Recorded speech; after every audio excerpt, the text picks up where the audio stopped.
c'est le mot à la mode qui a remplacé le développement durable dans les déclarations politiques. On peut le comprendre de deux façons.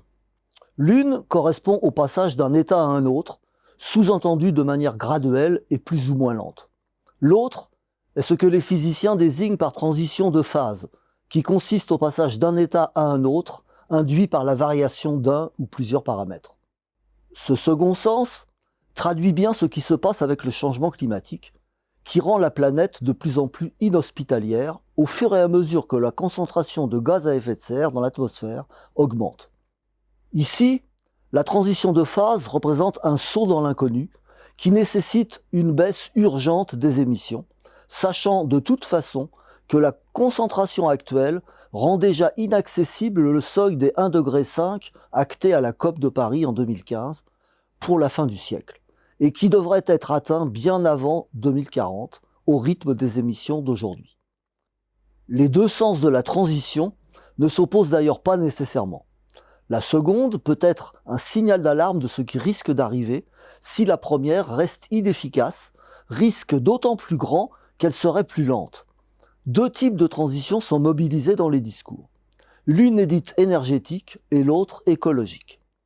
Malheureusement, ni l'une ni l'autre ne sont vraiment entamées. La première sous-entend que nous sommes en train de passer d'une forme d'énergie à une autre, en l'occurrence des fossiles aux renouvelables, et que ce passage est celui même qui a eu lieu tout au long des 2 derniers siècles, en faisant se succéder le bois, le charbon, puis le pétrole. Malheureusement, cette belle histoire n'est qu'une légende. Il n'y a jamais eu de substitution d'une énergie à une autre, et on consomme de plus en plus chacune de ces différentes formes. S'y ajoute le fait que l'économie devient aussi de plus en plus matérielle, dépendant d'une quantité croissante de ressources naturelles, demandant de plus en plus d'énergie pour être disponible. Bref, nous sommes en plein conte de fées. C'est ce que résume parfaitement l'historien Jean-Baptiste Fressoz quand il écrit que le problème de la transition énergétique, c'est qu'elle projette un passé qui n'existe pas sur un futur qui reste fantomatique. Quant à la seconde, il suffit de regarder l'évolution des émissions de GES pour se rendre compte que la cause physique du changement climatique et de toutes ses conséquences environnementales est loin d'être ne serait-ce qu'infléchie. Cela ne pousse pas à l'optimisme. En tout cas, c'est l'avis d'Antonio Gutiérrez, secrétaire général des Nations Unies, qui, réagissant au rapport du GIEC, dit que nous nous précipitons vers la catastrophe les yeux ouverts. Dans le même temps, le revenu net de l'industrie des fossiles en 2022 a été de 4 000 milliards de dollars.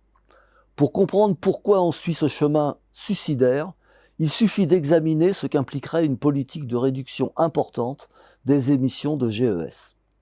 Pour ne prendre que le secteur des transports, il impacterait le tourisme, l'hôtellerie, les loisirs, la santé, les différents modes de transport, et donc l'industrie, les minéraux, l'énergie ou l'aménagement du territoire. Mais il aurait aussi des effets intersectoriels qui modifieraient la structure des emplois et même leur sens.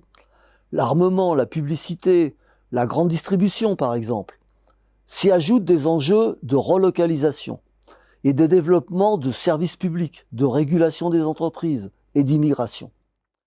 Une politique gouvernementale efficace aurait donc des effets majeurs, et nos dirigeants préfèrent parler de transition énergétique et écologique qui n'existent qu'en parole, et créer des crises énergétiques et écologiques qui ne sont néanmoins pas indemnes de conséquences macroéconomiques. Mais ce ne sont pas les mêmes, et elles ne sont pas dues à des politiques environnementales conséquentes, mais à leur absence.